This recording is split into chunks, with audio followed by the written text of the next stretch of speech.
Hi, this is Drew Clark, President and CEO of Summit Royalties. We are a new royalty company that just started trading about 8 months ago. We've done two exciting transactions this year, and we're excited to give a follow-up to Matt as to how we continue to scale this business in a creative manner, and look forward to sort of unpacking what we've done in just the 2 weeks after we last spoke with them. Right. Well, the Star deal happened. We've closed now, so maybe let's just remind people what that was and why you did it. So Star was a friendly transaction with another royalty company. We acquired it for about 50 million Canadian. It just closed, and it does a remarkable thing to our portfolio from a concentration of royalty perspective as to where the asset is. It's a high-grade deposit in Arizona that's currently permitted and in construction. It also really grows our cash flow per share, and I think that's probably one of the biggest drivers of why we did the deal. Yes, it was mildly accretive on a NAV basis based on what we know about the asset today, but it really drives that per share growth, and that's what's being rewarded in the market right now. And we're not trying to, break the mold here. We want to deliver to what we know works based on looking at our peers. Yeah. Well, look, I just hark back to when we spoke back in March in Toronto. You said to me, whilst we're bigger, different opportunities open up to us. So given this deal has closed, how's this going to change the quality or size of the deals that are opportunities in front of you, I should say? Well, there's twofold. The first one is the market cap's larger, so you can look at larger things from if you're using your own equity to do deals. I think that's pretty easy to understand. Where I get excited about it is with 4 assets currently in production, and next year to have 6, and these 2 assets coming online are going to create chunky cash flow, like material revenue growth. We're also starting to get inbounds and are pursuing a line of credit, not a line of credit, a revolving credit facility, one of the large banks here. So I think this opens up the opportunity for us to start using our balance sheet to grow the business, not just use straight equity or use equity for cash to buy assets. So we're seeing the suite of opportunities getting wider and more. It's a little more interesting now, just based on what we've done in the last 3 months. Right, but where are we at now? Sort of, we're over the 100 million market cap level. When I look at this space and some of the new entrants have kind of come in and kind of sort of ramped up accretively, and looking at some of the metrics that you're kind of quoting. This is, we're not looking hockey stick here. This is slow and steady wins the race, right? And I appreciate you did 2 deals immediately after we last spoke, but what next? How do I judge you in the near term? I think the message is the same from last time. I said we're going to buy quality assets at a good price. We're going to grow this asset base, and we accomplished that in the it was literally 10 days after I think we last spoke. So we're going to keep growing that cash flow per share, or that NAV per share, as we continue to execute. I think raising that cash flow, that revenue profile is fantastic. So when we last spoke, it was a $10 million mark when everything turns on. It's now 20. And what do you do when you have a goalpost? You move it higher. And we want to do that in a way that I keep making this point, but it is a guiding principle of ours on a per share basis. So how do you evaluate us?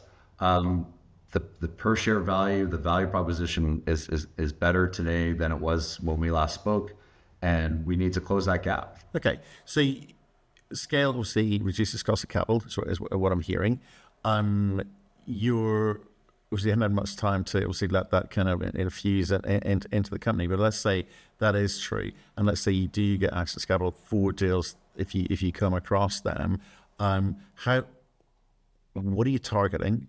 How do you find it? And is there much of it about at the moment? Because there seems to be a lot of roll-ups been happening, and you kind of got to take control of your own destiny. You can't sit back and wait. So do you look at the pipeline and go, oh dear? Not at all. I would say we have multiple inbounds, people looking for capital. The network is very strong, not just through the board, but also just through myself and Connor. We've added a CIO that's got an unbelievable Rolodex named Kevin McLean. He's coming in with ideas. So we say no often. The opportunities are quite abound right now. And what does that look like? We want to stay in the precious metal space. We may look at a copper deal. And I think last time I made the joke, I'm talking about copper more than I ever have. But my phone was ringing when we met last time because we were in the process of getting ready to announce a copper deal on Saddle North.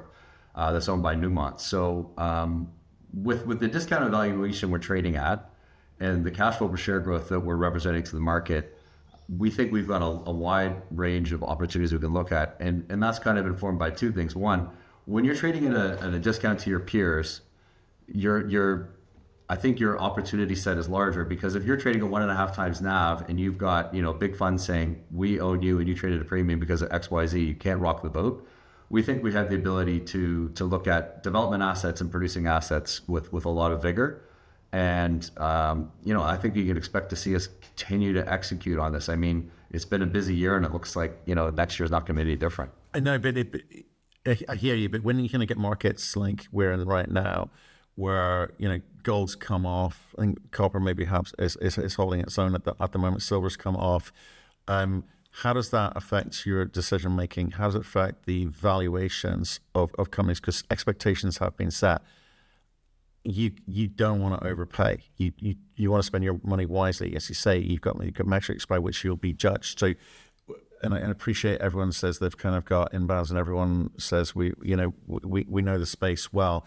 How do I, as an investor, go, well, these guys above others will spend the money wisely? Are you happy to not just say no, but just sit there for a bit? Well, I think you have to evaluate us on what we are today, and be very happy with the value proposition. I think you also should evaluate us on the deals that we have done and the ones we haven't done.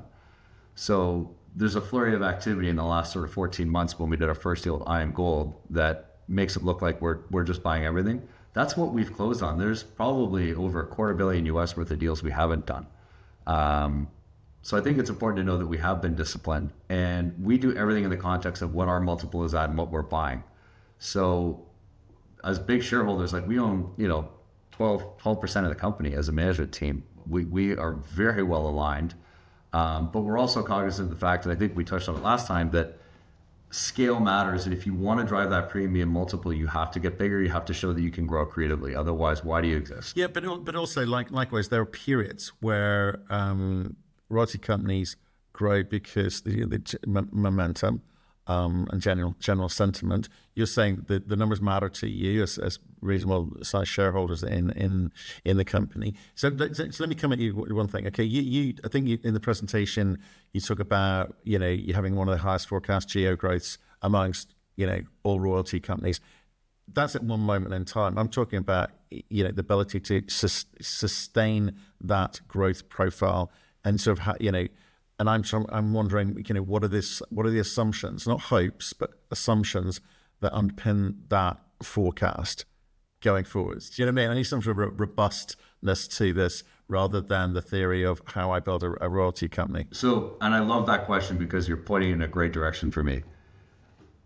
We just bought Copperstone, the Copperstone stream. It's a 4% gold stream. When we announced the deal on March 16th to buy Star, which this is their main asset, it still had a PEA out on it. Since then, they've raised $75 million US with a bank debt to fund it. They've announced the PFS, and it's now in construction.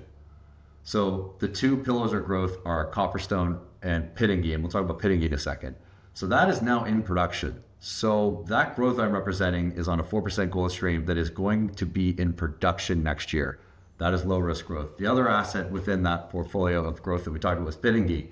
That's in the hands of Jaguar. They are waiting for an installation license to start driving a ramp down to the ore body. That starts producing next year. Both of these companies are well over $500 million US market cap and are currently operating mines. In the case of Jaguar, they've operated in that state for 20 years, and it's 30 kilometers away from their operating mill. In the case of Minera Alamos, it's now Mining Americas Inc. They just changed their name last week. They operate 2 heap leach mines in Nevada. So you're not looking at a single asset producer that needs to try and figure this out. So this is very low risk growth. And what I represent to investors, and I'll represent to your listeners, is with all of this growth, if you go to their presentations, if you go to the analyst reports, it's all coming online in 2027. The question mark for me, and I think for others, and what I represent to everyone, is how quickly these things ramp up their underground mines. But we think by 2028, with all of these assets online, we'll be at a run rate of, call it 4,000 gold equivalent ounces. At today's prices, that's well over 15 million US, and our market cap today is about 101 US dollars. So that is very low risk growth. There is no subjective, we hope they raise the money, they hope they get the permits, we hope they get a technical team in place. So that's the real message I'm delivering to guys. And with all of that online, 2/3 of our net asset value is in operation more or less this time next year. So that's a big differentiator for a new royalty incumbent. What I'm interested in is, it's $100 million, which is a market cap company. It's a good start. But if I look at how companies like EMX or Altus Royalties, Vox, Lashley, how they've kind of gone through the phases and grown, is there anything that they've done which is going to be anything different from you? Are you going to do anything better than they did it? Why are you so assured of this ultimate success, this kind of growth profile working? So is the conversation around the existing portfolio or what we're going to continue to do? Because I think the existing portfolio will speak for itself. Our ability to continue to source deals is always questioned because it is extremely competitive. And, I need to remind people sometimes that we hunt in the third-party royalty market for the most part so far. We're not afraid to originate royalties or streams. But those opportunities are still abound, particularly when you look at portfolios within other large companies. And look, we'll have to compete, but we think we're really good at our jobs and we think we can win again, is the short answer. But there is no secret sauce. And to be blunt, if I had a secret sauce, I certainly wouldn't be sharing with people. What you've got is just a well-structured business with very experienced management that I think, put the ball in the net enough times, use a World Cup reference for you and your listeners on the other side of the pond, enough times to kind of give you some comfort. So I want you to evaluate what we have today and how we've transacted so far and trust in our ability to continue to do that. Given the team's experience and track record, do you get a free pass from institutional investors? Is that what you're saying? I don't think you should get a free pass. I think they should continue to evaluate in everything you do. And the value proposition of our shares is fantastic, especially if you think about where we trade on a revenue multiple relative to our shares outstanding. But you have to trust that there's a process. So we've added a technical person to our board named Jay Lehman. He was at Newmont for a better part of 2 decades. He was the former CEO of Seabridge. So we're identifying, I don't want to say gaps in our company, but areas that we could make better. We are adding a finance individual to help us with our reporting and all the stuff that may not drive value, but it's important to have there. I think of them as a good accounting is like having a very good defenseman. So we're going to continue to augment all of those processes that are in there. But I'll tell you, we have some big institutions that came in when we were private and they evaluated us and they were comfortable enough to write a check that we're doing the right things. But I don't think you should ever stop questioning what management is doing and how they're going to continue to build the business, because at the end of the day, we have to answer for everything we do. Okay. No free passes. There's no free passes. No free passes. That's what I want to hear. That's what I want to see. Also, just in terms of the team, just sticking with the team, integration, always a big topic.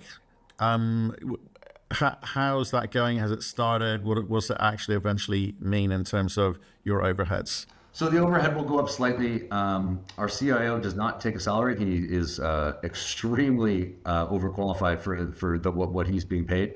And we're adding a full-time VP finance named Kathy Lai, who will raise our G&A a little bit. It's interesting you make that comment. And look, the business was undersized, I think is what I've heard. And we had a badge of honor that there are only 2 full-time employees at the company. Subsequent to our last conversation, we did some marketing in New York, and one of the institutions there, and a very well-known one, made a comment of, that's not enough people. That actually sounds like a risk. So we needed to right-size a couple areas. We are still very low, and I would say arguably the lowest on a G&A basis based on the number of employees that we have.